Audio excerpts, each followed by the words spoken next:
Hello and welcome to another episode on Football Talk Podcast. My name is Ozzie and I'm your host for today's show. Points were shared at Anfield as the game ended 1-1. Arsenal will be delighted with the point. Liverpool, on the other hand, will feel like they've missed an opportunity. As for me, they were the better team. So let's talk about the game in terms of the match highlights, and I'll present my player ratings later in the show. It's also a calling show, guys. So if you'd like to come on and have your say, the floor is yours. The link is available in the description. I've also pinned in the live chat. So let's talk about the lineup before we delve into the first half. So in terms of my prediction for the lineups, I pretty much got both teams right. So no surprises there. Now, in terms of the first half, Arsenal actually started the game on the front foot. Jesus was very close to scoring a goal with a long shot. Goes out for a corner. But unfortunately, minutes later, the Gunners take the lead around the third minute. Lovely pass by Odegaard from the free kick. Gabriel leaps above everyone and nods the ball into the back of the net. Poor marking from Konate, who let his man go out on that occasion. Around the 10th minute, Endo hits a lovely pass to Diaz, who goes through on goal. Hits a shot, but it's blocked by the defense for a corner. Unfortunately, nothing came from the corner. Around the 12th minute, Arsenal hit Liverpool on the counter-attack. Martinelli hits a through ball towards Jesus, who blazes the ball over the bar. Then moments later, Liverpool on the attack again. Endo hits the ball in the 6-yard box. Gakpo knocks it towards Salah, who shoots first time, but his shot hits the side netting. Around the 19th minute, Odegaard handballs in the box. Now, let's be brutally honest. That was a blatant penalty. And I actually don't care what anyone has to say about that. But, people call us Liverpool. Well, Arsenal got lucky there. And the play was waved on. Odegaard, moments later, has a shot inside the box, but drags it wide. But Liverpool get the equaliser around the 28th minute. What a finish it was by the Egyptian King. Lovely pass by Trent Alexander-Arnold from the middle of the park. And that's one position that I feel like we need to utilize going forward. But we'll dive into that when I do the player ratings. And then 33rd minute, an unfortunate incident happened as Tsimikas goes with a shoulder-to-shoulder challenge with Saka. He ends up colliding with Klopp on the sideline. And unfortunately, it looks like he's broken his collarbone, so he could be out for some time. It's a big concern for Liverpool, considering that was our only recognised left back. I know we have Chambers in the back in terms of a young left back, but he's far too inexperienced at this stage. So Joe Gomez takes his place on the pitch. Around the 40th minute, Arsenal almost take the lead again. Saka goes through on goal, tries to go around the keeper, loses the ball, and then Martinelli finds the loose ball, but his shot misses the target. At that point, I thought it was a big chance for Arsenal to take the lead. In the 44th minute, Joe Gomez goes through on goal. Now, I thought this was the moment where he opens his goal-scoring account, but he just doesn't pull the trigger. Overall, a great first half. Arsenal started the game aggressively, which took me by surprise, as I thought we would have been the team that did that. But Liverpool responded back with a fantastic equaliser from Mo Salah. So at that stage, I'm thinking, let's hope it's more of the same in the second half. It was from a Liverpool point of view. I feel like Arsenal didn't really challenge us toe-to-toe. Around the 46th minute, Szoboszlai drives with the ball and has a glorious chance to pull the trigger, but he tries to find Salah on the right-hand side, but completely misplaces the pass. In fact, the pass goes behind Salah, and the move is killed. At that stage, I'm thinking Szoboszlai needs to use his instinctive ability to just go for the shot. Around the 49th minute, Endo, who was pretty much everywhere on the pitch in this game, makes a fantastic tackle, lays it off to Jones, who drives with the ball, finds Salah, but his shot is blocked in the end. And after that, it was end-to-end stuff. Liverpool have another chance where Salah lays it off to Diaz, but he miskicks his opportunity there. 52nd minute, Zinchenko, who had a torrid time to say the least, gives the ball away. Salah drives with the ball, has space to hit a shot, but decides to hit a through ball to Gakpo instead. But his move was blocked there. Around the 53rd minute, Joe Gomez almost hits the back of the net. And what a colour it was. But unfortunately, it just went wide. So close from the South Londoner there. He will score this season. It's my bold prediction, so I'm still sticking by it.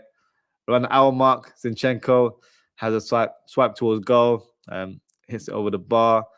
And like I said, he had a torrid time, and that shot pretty much reflected it as he was having a proper stinker. 61st minute, Szoboszlai has a crack from distance. His shot just goes wide. 66th minute, we had some substitutions. Diaz, unfortunately, got injured from Saka again. Saka was just a man possessed, trying to foul all our players today. So he left the pitch. At this stage, it looks like a knee injury. I'm not sure in terms of the magnitude of that injury, if it's a long-term one or not. I think we'll find out in due time. So substitutions were made. Initially, it was supposed to be 2 substitutions, but it became 3. So Nunez, Gravenberch, and Elliott came on for Diaz, Gakpo, and Jones. And then around the 70th minute, Elliott controls the ball on a half-turn, hits a shot. Gabriel blocks it, but that deflection almost sneaks into the back post, but ends up hitting the post and goes out for a corner. Liverpool have another chance around the 72nd minute on the counter-attack. And this was the move that I thought we have to bury it. It was 5-on-1. Salah, for me, delays the pass, but he manages to find Trent, who smashes it. And unfortunately, the ball hits the crossbar.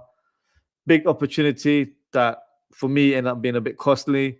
Looking at the replay, the ball did bobble, but when you're a technician like Trent, you should be burying those shots. So for me, that should have been a goal. Around the 74th minute, Joe Gomez has another crack, but this time it's with his left foot, saved by Raya for a corner. Around the 75th minute, Nunez, who just came off the bench, has a header from a corner, goes over the bar. Like I said, both teams were playing end-to-end football, but it kind of fizzled out towards the end. No clear-cut chances were presented. Around the 88th minute, Saka, who else is it going to be, collides into Gravenberch. And I'll be honest with you, in my opinion, that should have been a second yellow. I know the commentator said that he slipped. Yes, he did slip. But if you look at his right leg, he tried to make contact with the player after the follow-up. And he wanted to make sure that that player did not go past him. So, you know, his good boy reputation saved him there. As to many people, he can't do anything wrong. So, annoying from a Liverpool point of view, I think that was a second yellow. And speaking of Saka, he has a chance in the 91st minute, but his shot was deflected for the corner. And that was pretty much the last one of the game. So overall, a great game for the spectators.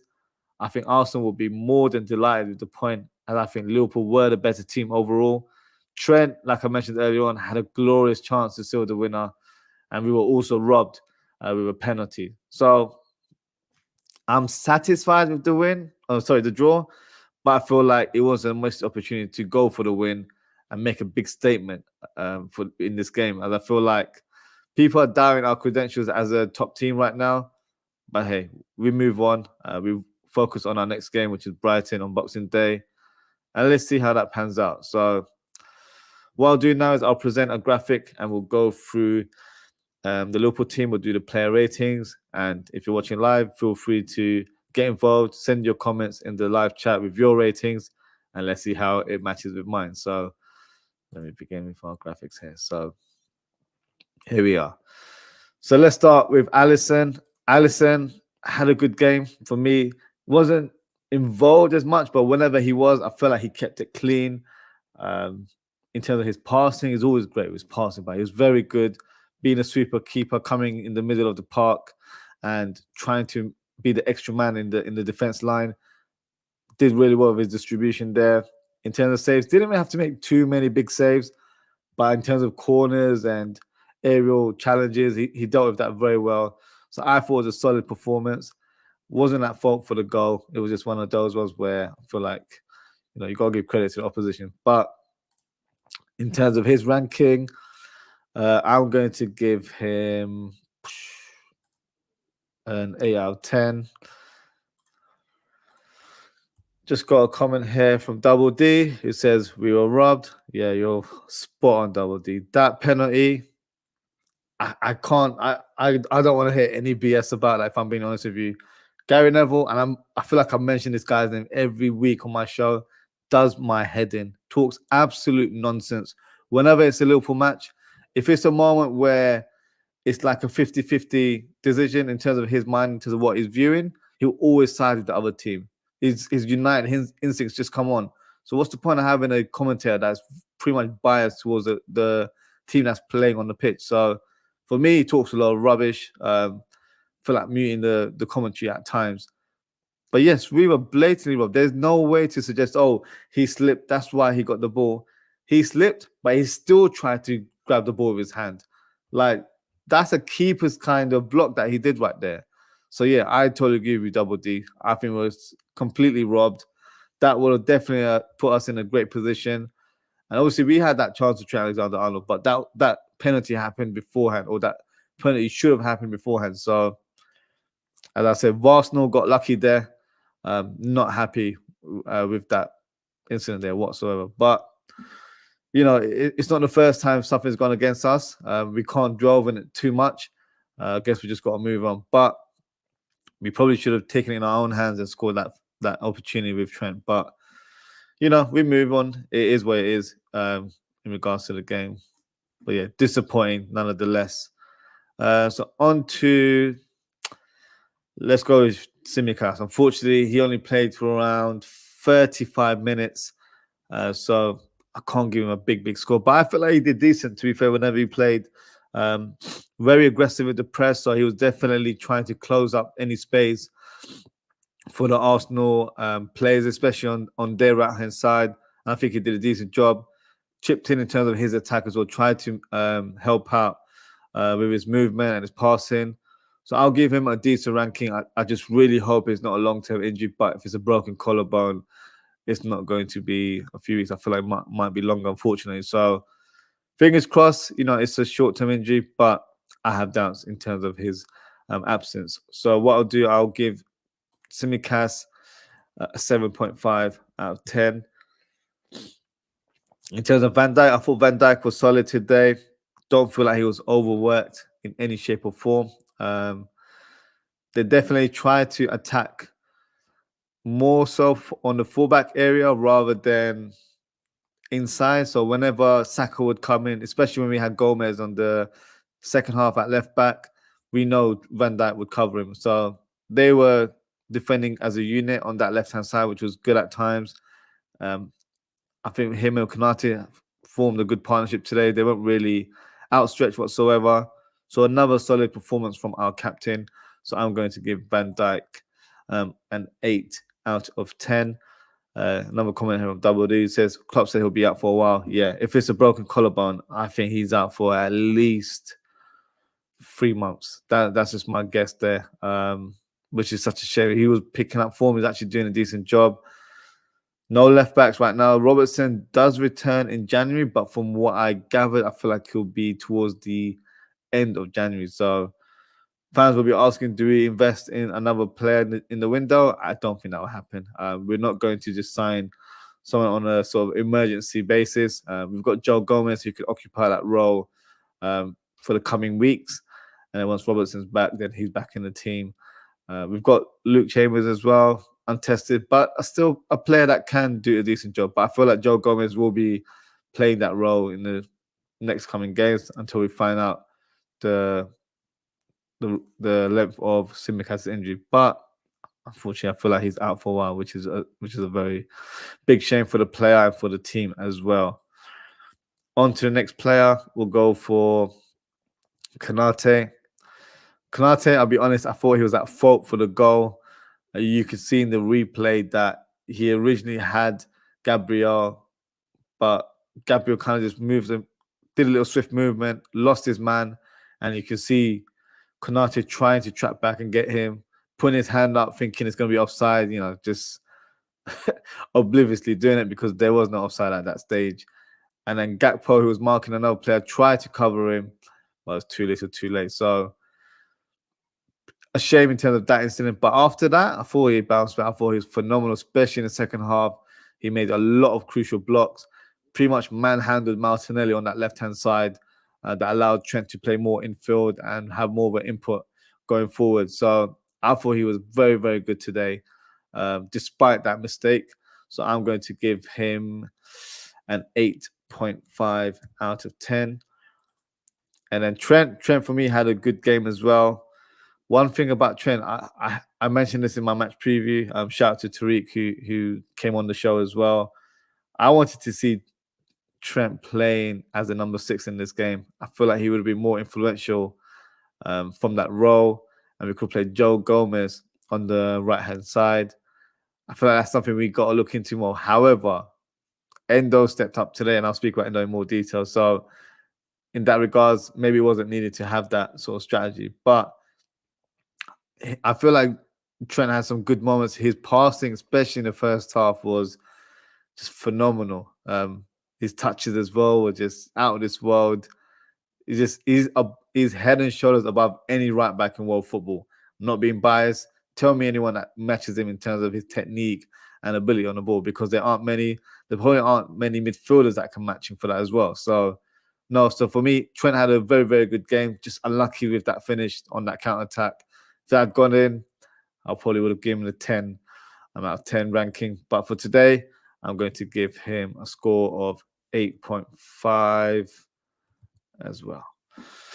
Now on to the midfield. Endo, phenomenal. For me, he was absolutely out of this world. From the first minute onwards, he was making challenges. His distribution was so much better. In the last game, I felt like it was a bit harsh in terms of his rating, because he actually had a good game, but I feel like I've seen in other games where his passing has been much better. And today, he just put it all together. In terms of his role of being a destroyer, he certainly did that. He made so many crucial tackles, and he was everywhere on the pitch. He was helping out the left back. He was helping out the right back, trying to team up on the wingers. He did everything today. And even in the second half, especially the opening 15, 20 minutes, he was the one pressing and trying to gather the ball and set up an attack. He did that 2-3 times in a row. I remember the one where he passed it to Jones, and Jones laid it to Salah, and Salah had a shot.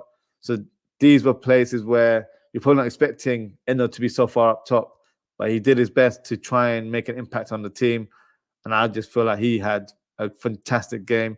Definitely one of his best performances for Liverpool so far, and definitely is a valid reason why he's in our team right now, because a lot of people doubted him as a signing, but I've always felt like you got to give someone a chance, and he's showing it now in games where he's been a bit more consistent. He's getting more game time now, and yeah, he looks fantastic so far. So I don't know, because I was so impressed. This might be a crazy ranking, but I'm going for a 9.5. I thought he was fantastic today. My man of the match for this fixture. Now, the two midfielders, let's start with Curtis Jones.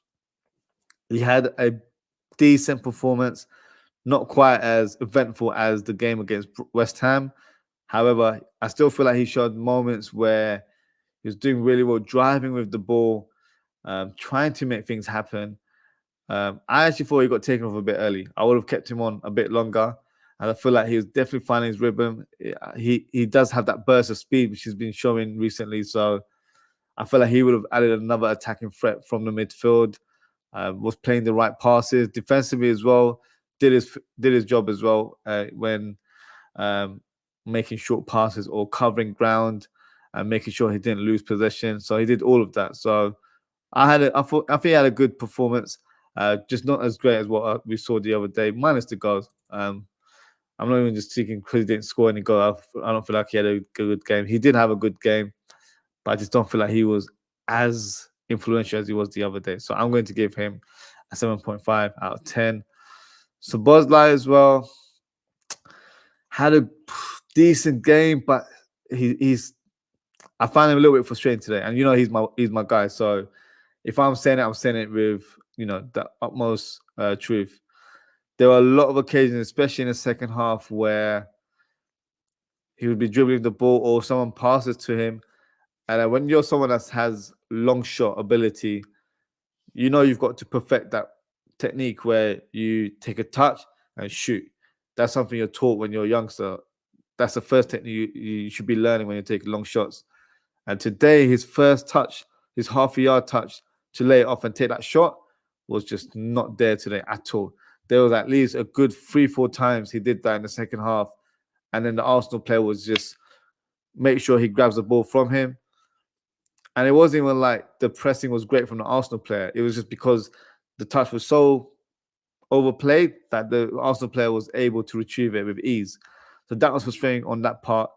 And another time, there's been a few occasions where I feel like his touches is not there. Like his first touch is good, but then his follow-up, he's not quite flowing with the game. I just feel like his passing was a bit indecisive. There was a couple of moments where we were on the counter-attack and he laid one off to Salah, I remember particularly, and he just played it behind him. So decision-making hasn't been there yet. It's a bit off. Having said that, in terms of positive of his game, he did fantastic in the first half where he was covering Trent. He was the one up against Martinelli and did very well to keep him at bay. And in the second half, it was more Konate taking on with that shift. So overall, I think he had a decent game, but because I've got high expectations, I would have expected more from him in this fixture. So I'm going to give him a 7.5 as well. So sorry, Jones gets, so they both get 7.5 out of 10. Let's start with Luis Diaz. Anonymous, if I'm being brutally honest, didn't do much in my opinion. I knew Klopp was going to start him in this fixture because he was rested against West Ham. But if you watch my match preview, I wanted Nunez to play on the left-hand side because he was just more influential on that against that West Ham game. And I feel like that form, that confidence would have been fantastic for Nunez to bring into this game. Diaz was just stop-start. I was quite disappointed with his performance, to be fair. I can't really think of any stand-up performance. If you guys have anything to say about Diaz, please drop a comment. I don't feel like he had any impact on the game. And I feel like that was probably a bad call from Klopp to start him in this fixture, because I feel like if we had started Nunez, then we might have got the earlier goal. We played more on the front foot, and then you could have brought Diaz on in the latter half. But no, for me, not the best of performances. So what should I go for with Diaz? I think I'm going to go for... I'm going to go for a 6.5. I feel like that's a bit harsh, but drop a comment. Let me know what you guys think. Gakpo was no different, in my opinion. I'll be honest with you guys, I'm a little bit disappointed with Gakpo right now. I feel like this is his chance to really cement his place in the team, because we know what he's capable of playing in that central role. He did it at the end of last season, especially in the second half, where scoring all sorts of goals. Obviously, the game against United, but then his intelligence on the ball and off the ball and his finishing ability, I feel like he was going to continue on this season. But unfortunately, he just hasn't lived up. He hasn't lived up to that bill. So this was the game for him to really make a statement and let the manager know that, look, I'm here to lead the line. But yeah, he was ghost. He was ghost throughout this game. Hardly involved, if I'm being honest with you. So for Gakpo, I have to give him a 6.5 as well. I don't think he did well today. I thought he was very anonymous and expected more from him in this game. Let's move on to Mohamed Salah. So for me, had a good game. Quiet sort of opening 20 minutes. But obviously, the goal just livened it up for him. But he gave Zinchenko a terrible time today. Even if he's not playing at his best, Zinchenko's no match for Mohamed Salah. So for me, he definitely improved in the second half. That pass for that Trent move where it was 5-on-1, I think he delayed it a little bit. Had he passed it a bit quicker, then maybe Trent would have been in a slightly better angle to just smash it into the bottom corner rather than hitting it so hard, because by the ball came, I feel like the angle slightly went a bit wider than what Trent expected. So he probably thought he had to put more power in the shot. But having said that, I still feel like Mo Salah did a fantastic job today, had a good performance. And I've seen so much rubbish online, people doubting Salah, saying he's washed up, he's not the same player anymore. And we've got Liverpool content creators saying that we should sell him to Saudi. Come on, behave yourselves. He's still the man. He's still one of the best players in world football. So I don't want to hear any of that nonsense. So for me, he gets an 8.5 out of 10. And in terms of my man of the match, as you can see, he's got the highest score in that team sheet. It goes to Wataru Endo. I thought he was fantastic in this game. Drop a comment, guys. Let me know what you think of my rating for the Liverpool players. Have I been too harsh with the 2 players up top? Have I been generous with some on the pitch? Let me know what you guys think. Just got a couple comments here from Madison Smith. So thank you for your comment, Madison. Another Arsenal fan. He says, 1 intense game, 5 teams still within touching distance, but I still can't get over how good Declan Rice is. I feel like he can go to any ground in the world and leave his mark. Easily one of the best signings. And then he says, number 2, Arsenal have made in 137 years of the club. That's a big statement in terms of you saying the best signing in the club's entire history. Obviously, I think remains to be seen in terms of his impact. But in terms of what he's done so far, I couldn't argue. I think he's been phenomenal for you guys. Today, I feel like he had a good game, but I don't think he had his best game. I feel like we definitely caused issues in that middle of the park. You had Endo that was doing a job on the middle of the park on him as well at times. He was finding it difficult to get around certain players because we were pressing so much. But he's been a fantastic signing. I think he's been one where people probably had question marks of due to the price tag. At this stage, you got to think, forget the price tag. What does he bring to the pitch? And for me, he is a game changer, especially in that Arsenal team, where he just adds everything to what Arsenal need, and that's still in that midfield. Passing ability is a bit underrated in my opinion. I think he's great on the ball. He's chipping in with goals, which we probably haven't seen in a huge amount. I think he was doing it last year for West Ham, but he's definitely added that to his game. He's a natural leader as well, so you can see that in terms of how he influences players around the pitch, and it gives it his all 100%. So no, I could agree. I think he's been definitely one of the best signings of the summer window by far. So you said one of the best signings as well. So yeah, so I think he's been a great signing. Yeah, it could be a difference in terms of you guys winning a trophy or having an input in the title challenge. Maybe it can help you with the league title. We'll all find out in the end of the season. So yeah, remains to be seen in terms of how impactful he has been as a signing for Arsenal. So what we'll do now, we'll do the remaining subs. So who do we have? We have Joe Gomez, who came on for Simicas.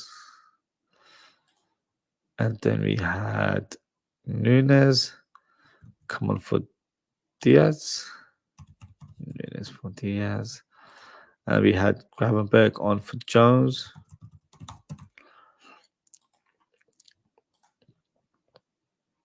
And then who else came on? Gakpo for, I think it was Elliot, wasn't it? So, but what happened was we ended up playing a bit more of a different shape. So, as I remember seeing, I think Szoboszlai was on the left, from what I remember, and then Granberg was here, and it was Endo. We ended up playing like a 4-4-2 towards the latter stages, and then Elliot was here, and then we had Nunes attacking the channel. We had Salah there, so we'll just do that for presentation purposes. Let's start with Joe Gomez because he played majority of the game, played over an hour. I thought it was really good when he came on. I've always had doubts with Joe Gomez playing left back due to the fact that it's just not natural to him. I know he's done it in the past. In fact, his debut was against Arsenal when he was 18 years old at the Emirates, and he was at left back as well. So he could definitely do a job when he plays against Arsenal, I guess. But overall, I thought it was fantastic. There were a couple moments where misplaced passes led to a potential counter-attack or positioning allowed the winger, particularly Saka, coming in. But general play, he was very good, in my opinion. He was attacking further up top. So that's something that he's been doing a lot more, which I don't mind it because I think he's trying to find that first goal. And look, I hope he gets it because he's getting close. Every week he's having a shot on goal, and he will get in due time. So that's something I'm vouching for. And he's got games to play now. We don't have a recognised left back, so we need to make sure he gets his opportunity. And yeah, hopefully he converts one in the end. But today, I thought he was very, very solid, coming off the bench as well. And it's such a very intense and tough game. So I'm going to give Joe Gomez an 8 out of 10. Gravenberch for me had good moments on the pitch when he came on. Tried to make things happen. Very good in terms of dribbling ability. Didn't give the ball away as much, but at the same time didn't have a big impact on the game either. So I'm going to give him more of a solid ranking. So I'm going to give him a 7 out of 10. And likewise for Elliot as well. He had a shot that I thought was about to creep in, but he's so nippy on the ball, always has an impact. So I'm going to give him a solid ranking of 7 out of 10 as well. And Nunez wasn't as involved in his previous substitute performances, I guess, where he's definitely made an impression. But I feel like he definitely caused havoc. Ben White was on his bottom a few times due to Nunez. He had that one moment where he controlled the ball and just turned and went past Ben White like he wasn't even there. Cut in, and I feel like he was more instinctive in terms of his move. Like he was about to shoot, couldn't really see it opening, so he passed it off. Whereas before, I feel like he stuttered his move and then slowed the game down, so he could kind of kill the attack there. But I feel like he had a solid performance today as well. So I'm giving him a 7 out of 10. I wanted Klopp to start him. I think it was a mistake from Klopp. He should have started with Nunez, and I feel like he would have been more impact from the start. But we move. In terms of the ranking, let me know what you guys think. Just got another comment here from Madison, who says, I feel we get battered without Rice in the lineup today. Yeah, even with Rice, I feel like we were the better team. I feel like you guys started off the game fantastically, intense speed, very aggressive on the ball, and you had good patches of play throughout the game.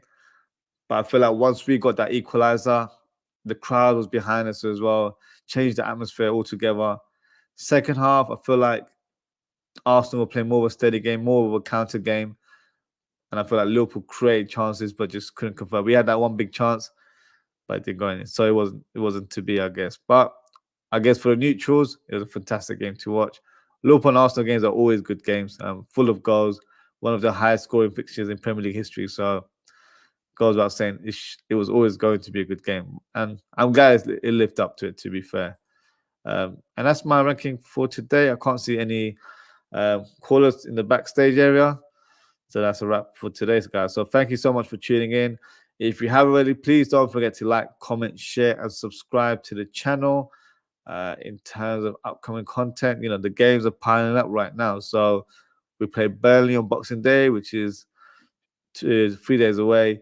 So tomorrow I'll be doing a match preview of that game, Burnley versus Liverpool. On Christmas Day, I plan to do a Match Week 18 review. Tomorrow is the last fixture, I believe, is Wolves versus Chelsea. But the best thing to do is to hit that notification bell, and you'll be made aware of what time the shows are taking place. Also, follow me on social media for all the updates. You can follow me at Ozzie FTP on Twitter/X. And you can also find me at Ozzie FTP on Instagram, Threads, and TikTok. I'm off to watch the boxing now, so hope everyone has a great evening. Enjoy the rest of your weekend. Merry Christmas to everyone as well. So until next time, guys, take care, stay safe, and I hope to see you all very, very soon. Goodbye.